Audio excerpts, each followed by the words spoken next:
يا هلا والله بالشباب، شلونكم؟ شلون الصحة؟ شباب، كم ملاحظة مهمة حط بالك وياي وانتبه علي، تمام؟ اخوان، من تصلح عندي؟ من تصلح عندي؟ صلحت لك انا، طلعت من عندي، تمام؟ ورا يوم ورا يومين مثلا عطلت الدراجة، لا تجي وتسولف قدام العالم هاي انا صلحتها عند فلان وعطلت وما ادري شنو وما اعطيك فلوسك ماكو، ما لها داعي هالسوالف. عطلت دراجتك جيبها وتعالي للبيت. يابا عطلت دراجتي انا، تم صلحتها الي، شو رجعت عطلت؟ اذا الخلل من عندي انا خادم الك تشلع عيوني، وحق هذا شهر محرم انا فصالك، والله انا خسرها لك، بس لا تطيح بسمعتي قدام العالم.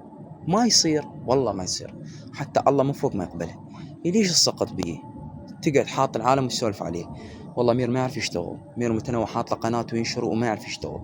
ليش تقول هيك؟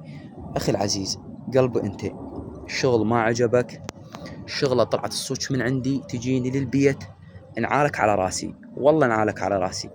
بس مال انت اطلبك فلوس، تمام؟ اطلبك فلوس، ها ايش قد اطلبك؟ مثلا 20 او 25، وتروح الدراجة تاخذها، وبعدين من تعطل تجيني تقول لي ما انطيك ولا ربع. ترى حتى الله ما يرضاها، جزء الخلل مو من عندي، يعني انت تجي تذبها براسي فلوسي، انا شنو ذنبي؟ انا شنو ذنبي؟ يعني والله ما يصير هيك، ذمته اللي يسوي هيك. هذا حتى الحسين، والله بشار هذا الحسين تلطم، هذا لطمك ما مقبول، والله ما مقبول.